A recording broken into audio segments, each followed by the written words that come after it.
There are, of course, major changes being an adaptation, but I am curious what the biggest change was from the first version, like percolating in your brain when you're like, I'm going to take on the wedding banquet to the one we saw on screen was. I think actually the very first version of the film, our foursome go to Taiwan and Korea instead of, grandma coming from Korea. I think Mei Chen, played by Joan Chen, her character was part of like Taipei Pride. Like that was the original idea. She was like Grand Marshal of Taipei Pride. But my producers were like, so that's like a giant studio budget. We need to we need to rein it in a little. And then we kept it all, in one city, which I think ultimately felt like the right choice. Although I would have loved to see the like international road trip version of this, especially with Joan Chen as Pride Marshal. Emotionally, what was the most challenging scene to get right?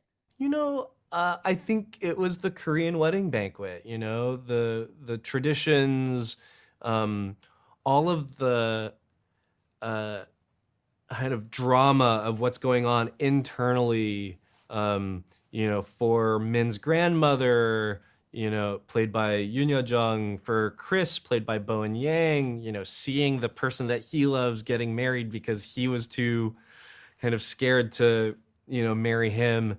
There was a lot that scene, that sequence represents emotionally.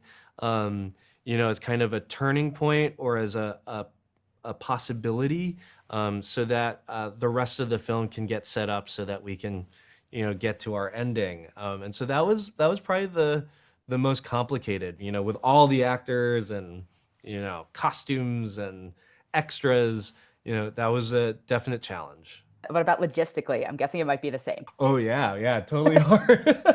you know, um, just like getting all the costumes, getting all the set dressing right. We had a really wonderful Korean wedding consultant, Leah Park, out of Vancouver.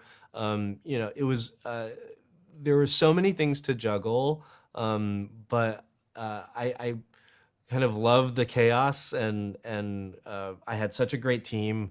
We got through it together. Amazing. Okay. What is the most extreme sacrifice you've made that you're willing to share for someone you love? Oh, you know, um, Or that someone has made for you? I'll say that I I love my nephew and niece. I love being a gunkle, um, and I've done a lot to stay a part of their lives, and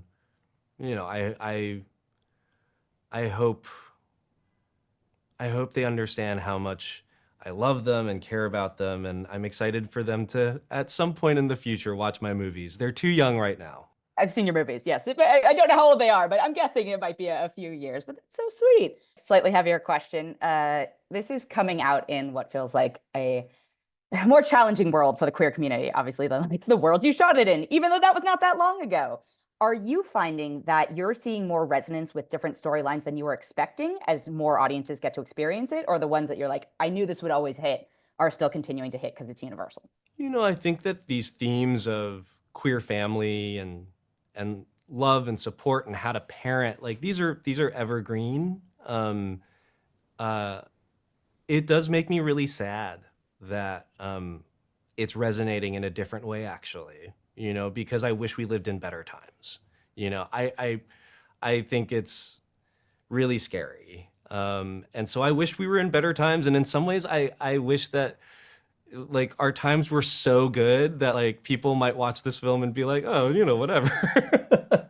um, but like because of the times that we live in, if this film can offer an opportunity for queer people to be vulnerable and heal, find community with each other, be re-inspired to cherish their loved ones so that we can go out there and, fight back, push harder to retain our rights, to win more rights, then, I'm glad that this film can do that for our community. Thank you so much. Congrats on the film. Truly, it was so beautiful.